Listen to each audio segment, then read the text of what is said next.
I ended up playing like 18 different instruments or something. I don't know how many, but lots. Uh-huh. And that was just because of this one conversation in a corridor with a geography teacher of all things. Hey, Roger, how are you? I'm doing well, thanks, Adam. How's yourself? I'm fantastic. I appreciate you doing this. It's a pleasure. It's a pleasure. Yeah, whereabouts are you? I am just a little south of Nashville, Tennessee. Oh, nice. So how lovely. Yeah, I love it here. My family and I moved here about 3 years ago now from San Okay. Diego, California. Yeah. All right, right. Yeah, that's about as far down as I got was San Diego. I almost went the next 15 miles to say that I've been to Mexico, but I didn't quite get Yeah. there. Down to Tijuana. Yeah, we're about that 15 miles or so from Tijuana where I grew up. You could All right, okay. we'd go down there when we were, in high school and stuff. Yeah, sure. Now it's not the safest spot to just go hang out as much as it used to be, but who knows? Yeah, things change, don't they? A little bit. Well, Roger, thank you again so much for doing this. I was just listening to the new album.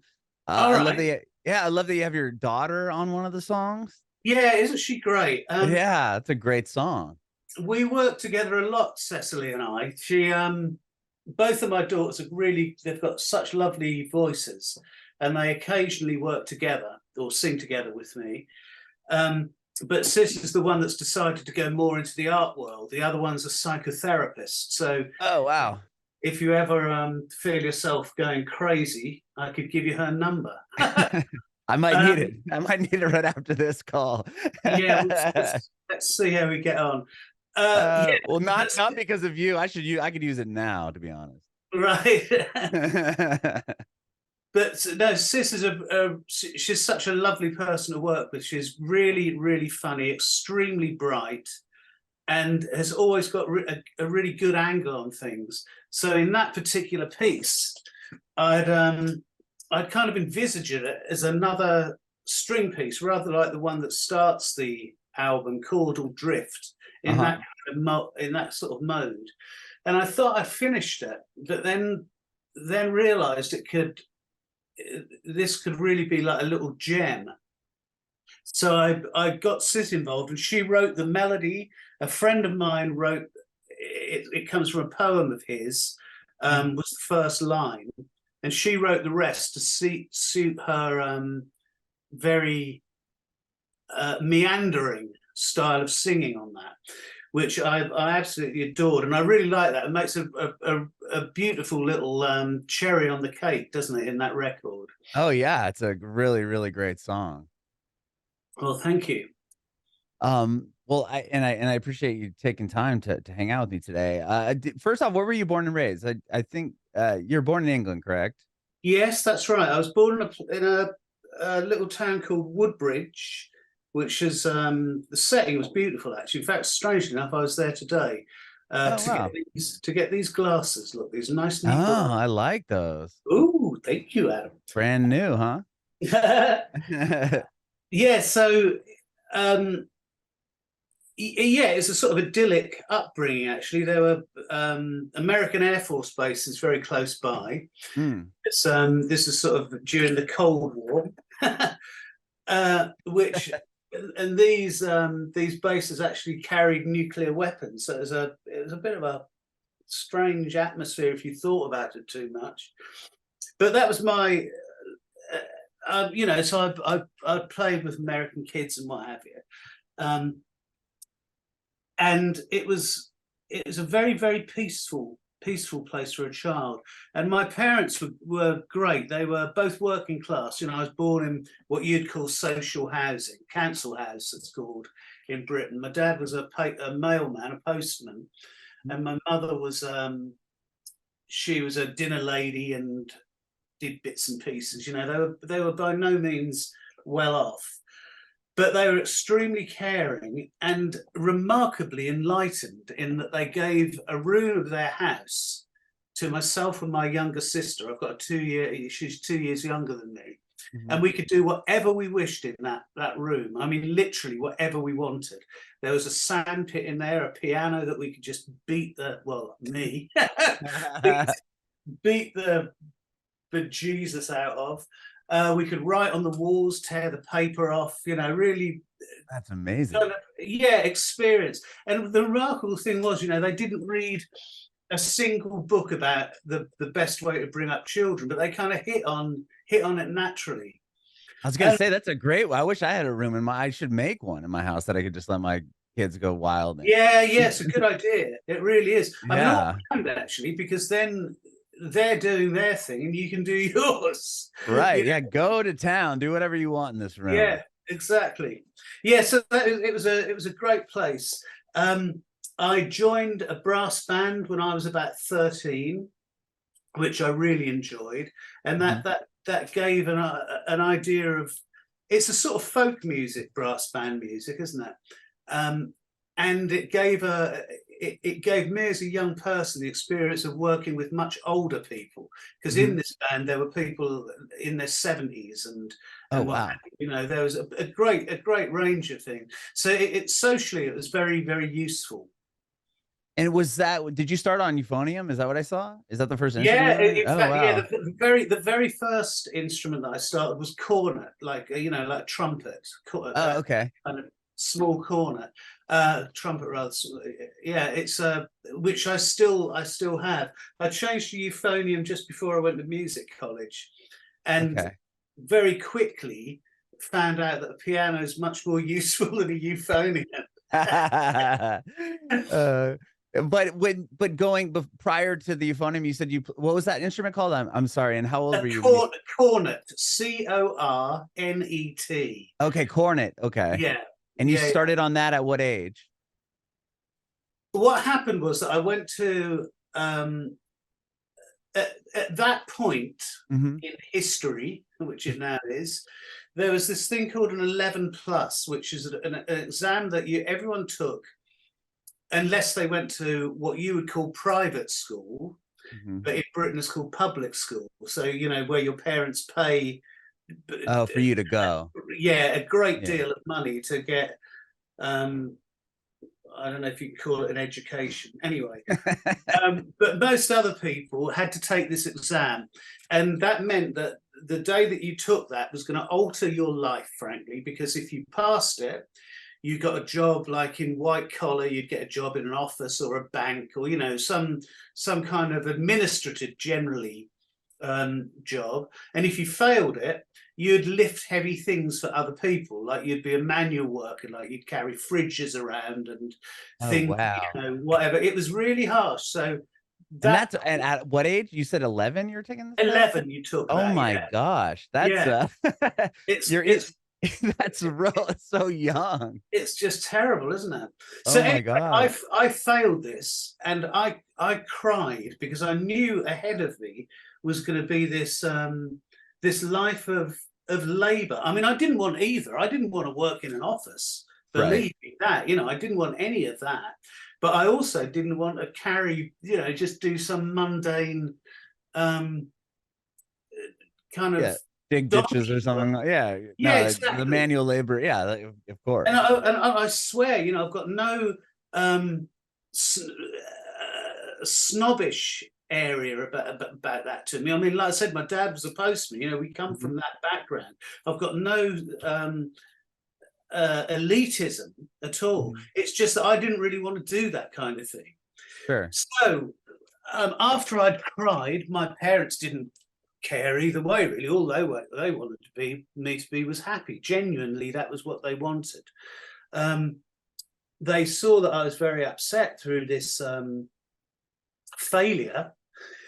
So my dad and I walked around this school, and they showed us the woodwork room and the metalwork room and the diddly-da, the sports hall and this and that. We came to the music room, and on a table was a cornet.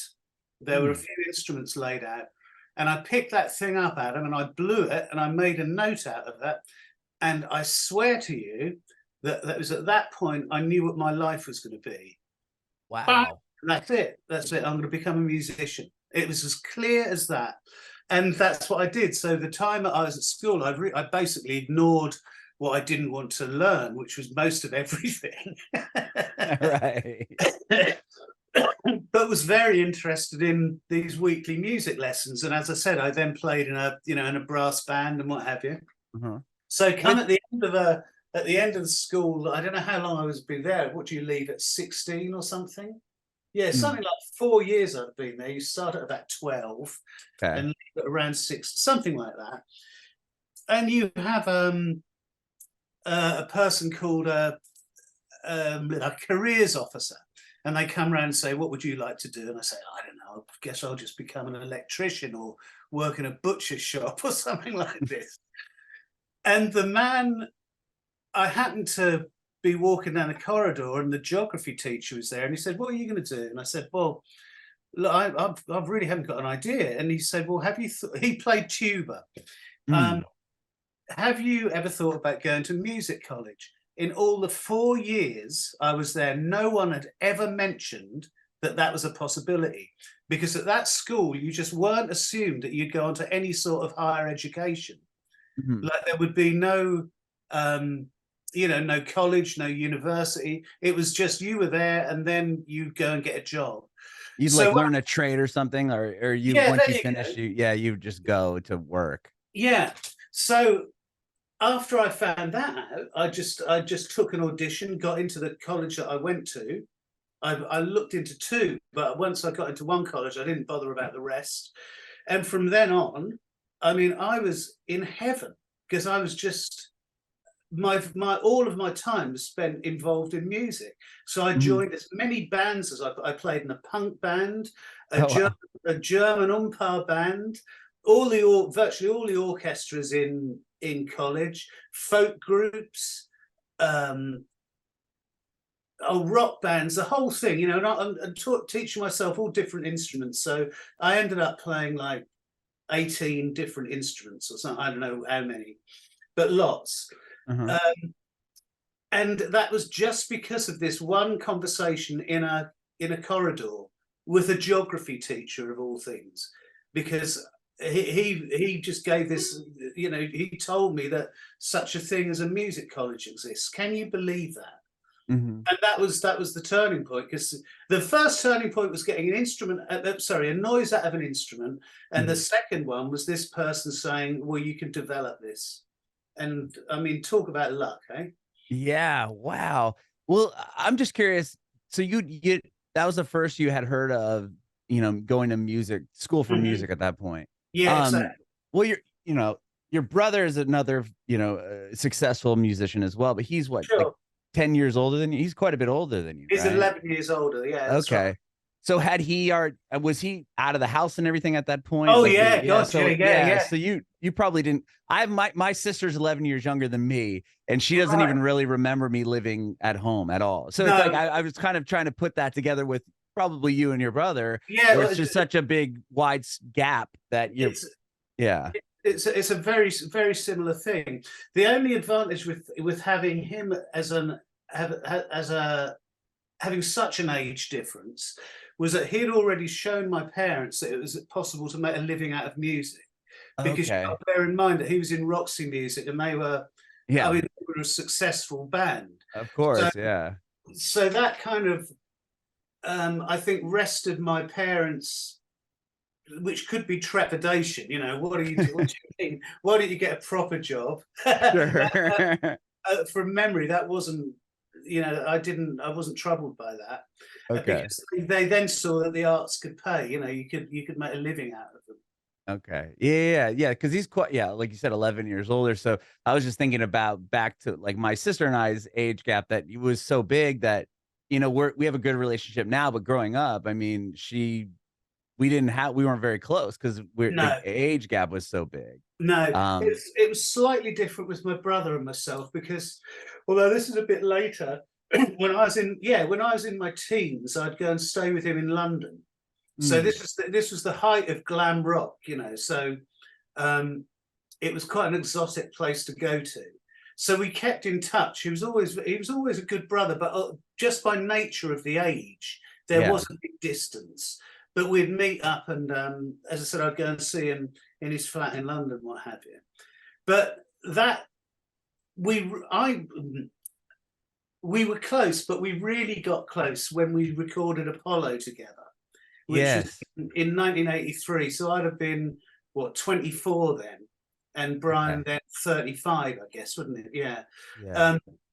But we just got on, I mean, remarkably well. We worked easily together. We laughed at the same jokes, and I mean, most of it, when we weren't working, we were just on the floor crying with laughter. So it wouldn't, you know, you didn't get much better than that, really. And then Yeah. you end up, which I didn't realize at the time, but you end up with something that's going to be a seminal record. You know, it's a Yeah. remarkable piece of work, isn't it? Uh-huh. Yeah. Was Apollo probably wasn't the first album you had worked on though, right? You were I mean, you said you were in a bunch of bands before, so like Yeah, we going didn't through record with. college and then Yeah, but that was the first you worked with him I on. I worked with Brian would give me some of his old equipment, like Revox tape to tapes. Mm. I was used to I used to record at home, and I think I had a really, oh no, that was later actually. No, I worked on these very primitive devices. So I was writing my own material from ages ago. I discovered Eric Satie's What Happened, and I thought this Frenchman that died in 1925 was an absolute genius. He could write these beautiful pieces with sort of 3 notes. And I thought that's the approach that I want. I never, even when I listened to classical music, all of the classical music I liked was slow. I didn't like the sort of quick twiddly stuff. It always sounds a bit silly. So when I was writing music, it was it was almost uniformly slow, which happened to coincide with what Brian was doing. His you know, the early sort of his early ambient days. So I think what happened, I sent him a 90-minute cassette tape of virtually unchanging music. It was like a drone that went through it, Oh wow. and he responded by inviting me over to work on Apollo with him and Danny, and so that's how that Wow. came about. Oh my Because gosh. we'd kind of met in a point without having spoken about it. You know, we were sort of both interested in that area, Mm-hmm. and had kind of, yeah, we'd met without really discussing it, I think. You just kind of came together at that point, and then you worked on Apollo together. Yeah. It seemed to be the case, yeah. And then at that point, did you guys go? He kind of went off and did his own thing, and then you were continued working on your own projects at that Yeah, point. what I did actually was after that, uh, I'd lived in London before that. I was a music therapist before that, No so way. yeah, Oh wow. I was used to using music in a way that wasn't just entertainment. You Mm-hmm. see, that's kind of where my interest in the more subtle sides of music, if you like, come from. Yeah. It's kind of what it does to your psyche and so on. Yeah, so I was using this for sort of it's too extravagant to say medical reasons, but you know, I wasn't writing music as entertainment per se.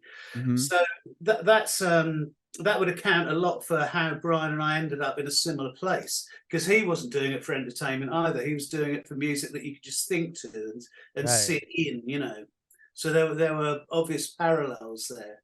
That's interesting because I love, you know, reading and learning about like music therapy and like sound baths and all that stuff. Mhm. And it's so interesting and like how you can make certain frequencies. They'll make you'll see it like on water. It'll make like shapes and stuff. Have you I've seen got, it? I don't know where the book is. I'm just cleaning. Well, my dear wife has just cleaned my books up for me. Bless her heart. Here, this is a really clear version of what it was like before. See all those books on the floor? Oh wow. So this is now tidied up. There's a box there of poetry that's got to go somewhere. Um, so somewhere in there's a book on, what's it called? It's a machine that allows you to see what shapes frequencies are making. No way. and harmonies. Yeah, yeah. And I can't find the book. I could show you the cover. It's That's just that. so cool. Have you ever used that like to, you put like, does it work in the sense of like you're building like almost like a Lego, or not a Lego, but like a Tetris, like these shapes go together and that's why these chords go together? Yeah, Have you even, exactly. is Yeah, that right? exactly that. Yeah, Wow. yeah. I mean, it looks pleasing as well as sounds pleasing. That's It's crazy. yeah. It makes you. It throws you into another part of the world completely. Yeah, no, 100%. Yeah. When I saw that the first time, I'm like, this is like, it blew my mind, but Yes. wow. Yeah. So Wow. after Apollo, Brian, I don't know what he did actually, because it was that. No, I'm not quite sure what he did. Mhm. I went back to London and I started playing in, or was I playing already in those like late night drinking places and things like Oh, okay. strip clubs and things. Oh, Interesting, really? Were you just interesting. playing, you just playing your songs? No, Or like, not mine. No, I was playing. okay. I'm a great fan of Fats Waller as well. Uh, Okay. yeah, that kind of sort of good time stuff. I sort of mix the times up actually, but I think I know around that point I'd met my now wife. I mean, we've been married a long time, um, and as soon as a royalty check came through, Mhm. we left London and moved back to the country, and that was just great. I mean, basically, most of my life has been spent on a bicycle, drive, Wow. riding around in the country, sort of thinking of just thinking how lucky I am, actually, a lot of it.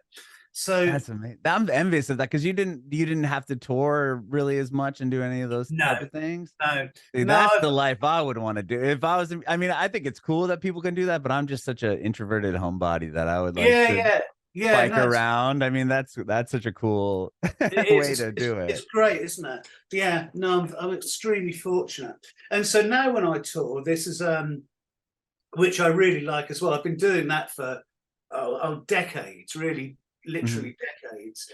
But they're always really good, interesting venues. Like I played in a stalactitic cave in Lanzarote, for example, which is this, Wow.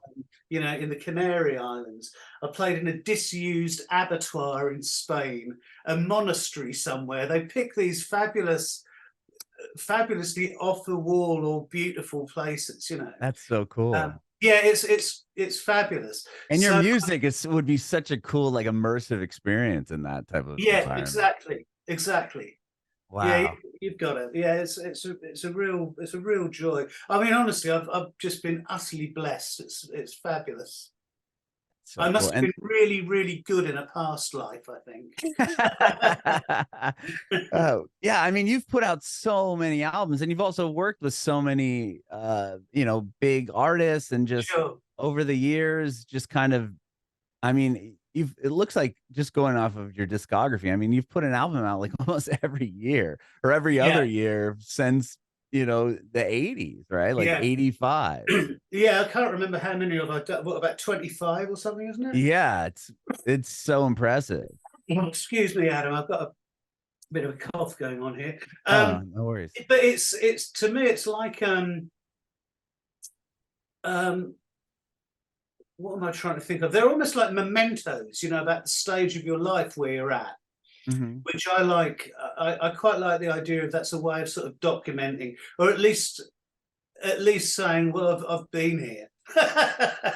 Yeah. I've done something. May not be much, but I've done something. Yeah. Well, going back kind of like to the music therapy and everything, I mean, for me, it's like you hear a song and it'll take you back to a, time period or like Yeah. it's like it will kind of time travels for you in certain way.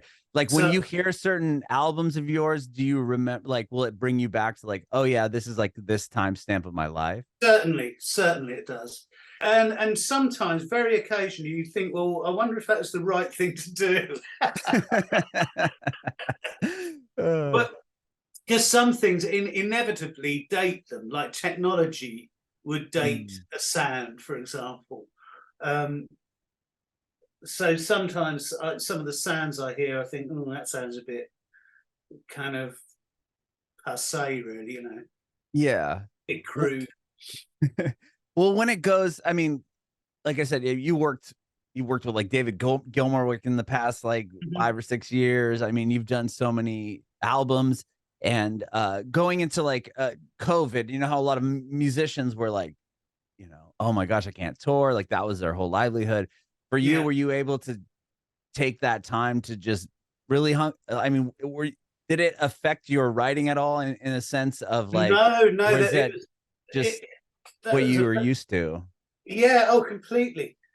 Because I don't really work. I don't know how everyone else works, of course, but what I do is mostly work on my own. Mhm. I've got a table up here in manuscript paper. I've got fountain pens that I Oh, you write. write it all out? Yeah, yeah, a lot of it. Oh Yeah, my gosh. yeah, yeah. Not all. It depends what it is, because a lot of it is improvised. In fact, most of my stuff comes from the original idea as an improvisation that I'll Okay. then write out to use in concerts later, because my memory is terrible. So I need some kind of reference as to what I've done. Plus, I try, and I fail sometimes at this, but I try to write at least one piece a day so that there's a Wow. constant, constant flow going. In fact, I've failed recently because I've just been bloody miserable, frankly, which happens to the best of us sometimes. Yeah. Um, so, yeah, so I turn out a lot of material. Uh-huh. So to have a reference of what you've done is invaluable. So you just write, even if it's just a little line that's a hint into the atmosphere of that piece. Mhm. So in concerts, what I'll do, I'll often take a piece that's been recorded, one of mine that's been recorded, but then use that as as a kind of a gate you can open into an improvisation, so that then you've got this whole field of a new piece ahead of you. Mm. Yeah. Well, I was curious about like with mixing colors. So, for example, like Apollo was like the first big record you were talking about being on with your Right. brother, and then come 2020, X amount of years later, you work on that album, the two of you Yeah. together, and you do the full album, right? The both of you. Yeah. What that was an interesting story because, as I said, I work in them virtually every day. Hmm. And often what I'll do, I'll send my brother and an artist friend of ours, of mine, or now ours, or other people that I think would be interested, like a postcard of what I've been working on. So it'll be like an MP3. They're just saying, "Oh, this one came out this morning." Just something as simple as that. And I've been doing this with my brother over. He says 15 years, and I could believe that. It could be a long time. Wow. But he had the brains to keep these, and so that meant that we got this catalogue that like of 80 pieces that I'd sort of many of which I'd forgotten about, and many of which weren't of very good quality, to be honest, because Uh-huh. when you're turning them out, you're not editing, and you're just thinking, oh, that's today's, and I'll go back to it or whatever. Yeah. Um, and also at the same time, I found myself staring at the walls too much. It was, I think, maybe in October, and in Britain it's October now, and it's getting dark at where are we at? 6 o'clock. So Mm. it's not the time to be in low spirits in winter in Northern Europe. Yeah. So I phoned up a chap called Ray Hearn that I knew was my brother's manager, but who I'd worked with in I think it's the early 90s. He put on a tour of Japan for myself, Laraji, and Michael Brook. I don't know if those names mean anything to you, but they were all on Opal, on the Opal label. Mm, okay. So I knew Ray from that point. So I phoned him up, and almost my exact words were like, I said, Ray, I didn't want to stand on his or my brother's feet. I didn't want, and also I didn't want to have the idea that I was kind of hanging on Brian's coattails. Right. But yeah, I mean, you put out like 20 albums before Oh yeah, that. I'm in a strange position because Brian isn't a normal brother, is he?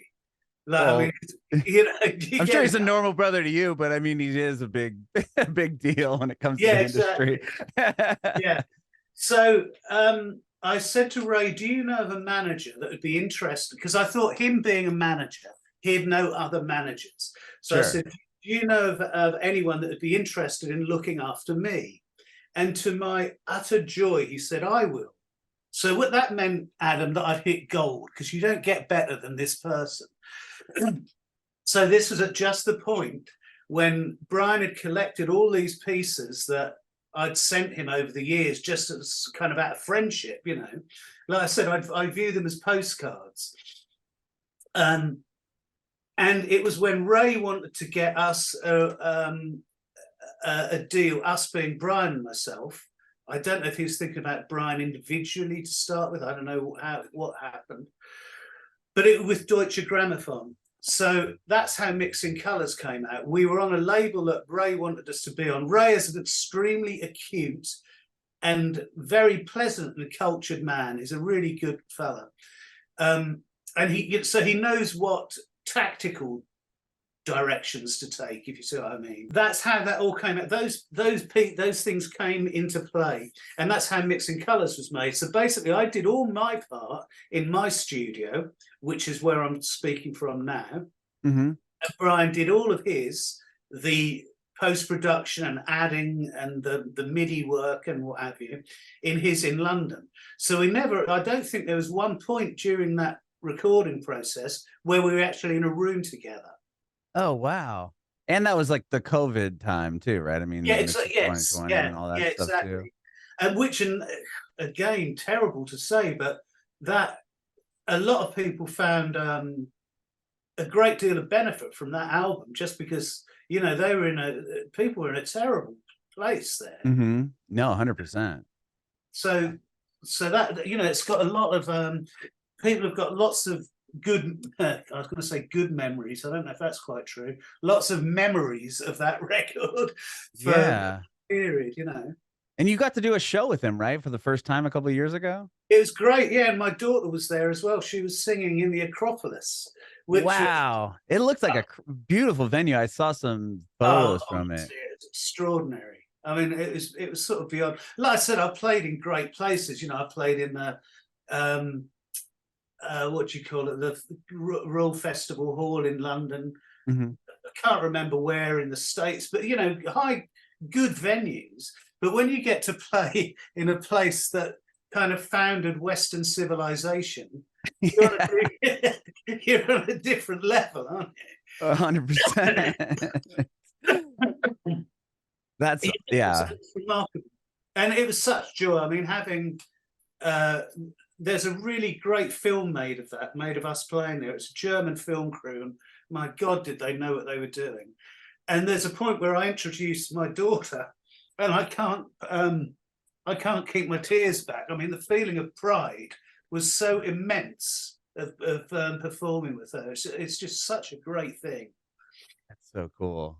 Yeah, and she's on the obviously this new album, and is that the first album that she's worked with you on, or have you had her on? Let me just. I'm trying to think. Yes, I think it might be actually. She sang. Actually, that's not true. She did a version with her sister. Okay. Of a piece called Bells. If you look at my album called The Turning Year, it's got a track called Bells on it, which originally was a solo piano piece. Have you found it? I'm looking right now. Hang on. Yeah.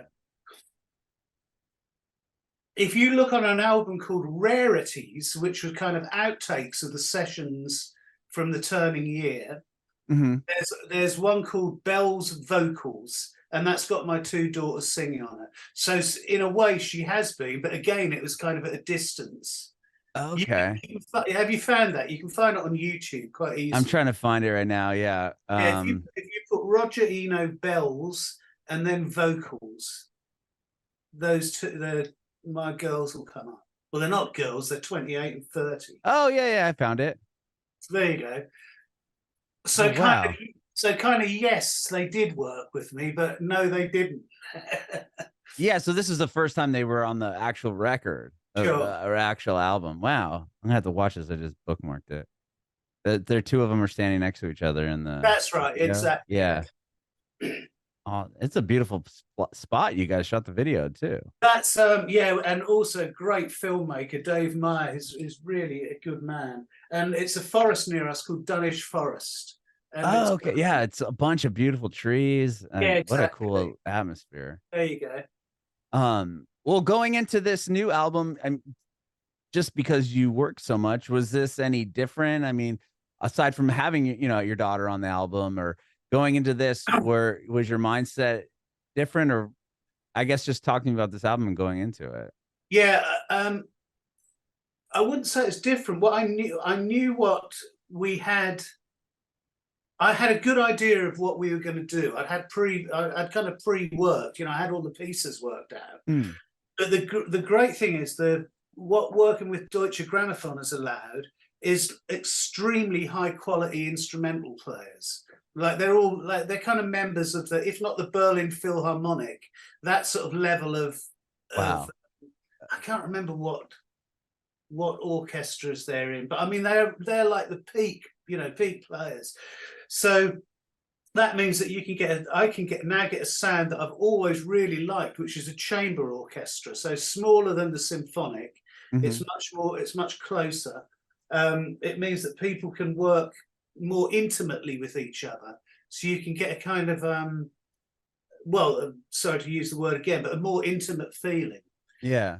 That's kind of the thrill for me. The hard one actually is going to be if I'm invited to do a third with them, because the first two have got quite similar tonal palettes, Mm-hmm.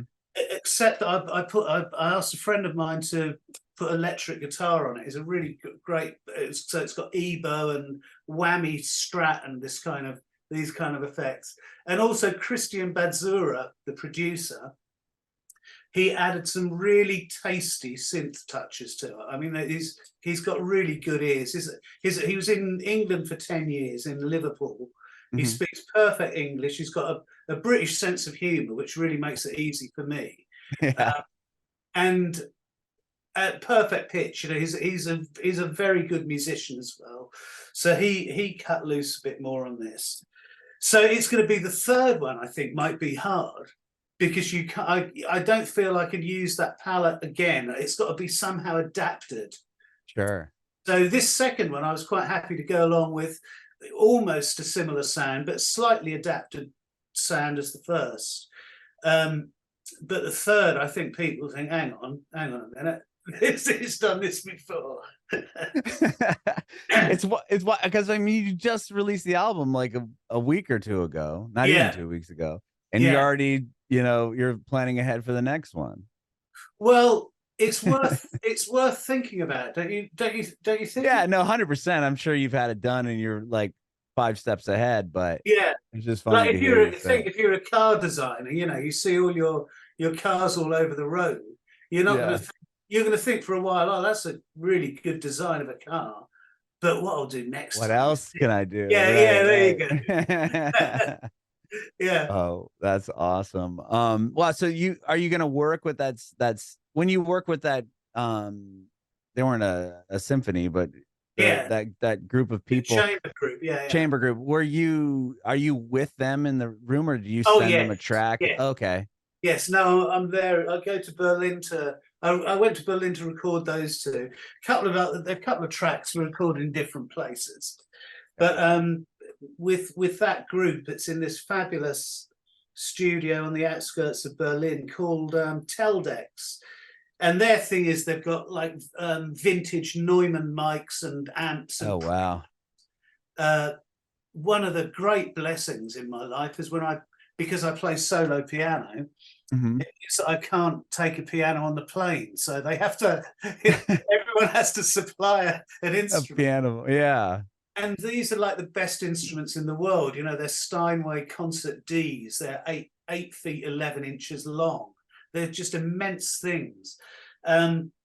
Real joy to play. And there's one of those in this studio, and my preferred one is a Steinway B. It's 1960.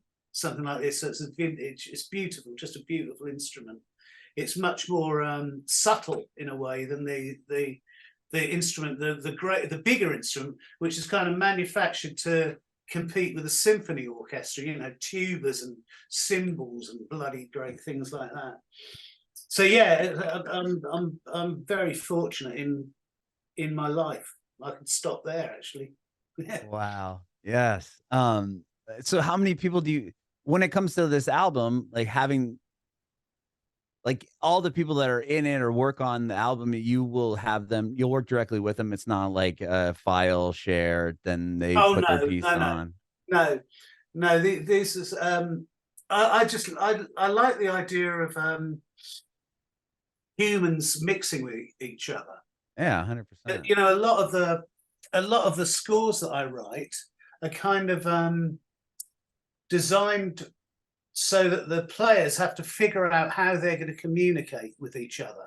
So there might be a score of 3 notes in the violins. For example, 4 in violas, fiddly da da. So what are they going to do? They're going to play all those notes quickly or slowly or one after the other? Are there going to be gaps? What I like is the idea that people have a kind of there's a democracy to that sort of music, because they have to figure out how to literally find harmony between each other. So this becomes like almost a political allegory for me.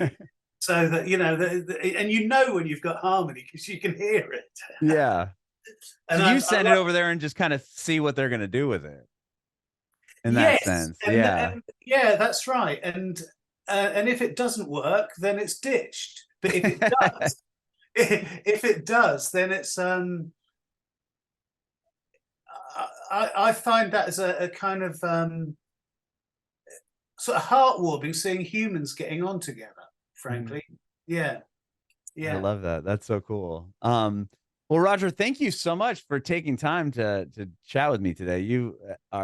This has been so great. I appreciate it's it. a pleasure. No, it's been a nice little, what is it? 3/4 of an hour. My head, time flies when you. Well, again, I appreciate it. I don't want to take all your time up. I have one more question for you. Sure. I want to see if you have any advice for aspiring artists. I'm trying to be sincere about this because it's very difficult. Don't necessarily copy the popular. Yeah, that'd be about it. That's not to say you don't have to copy something, but don't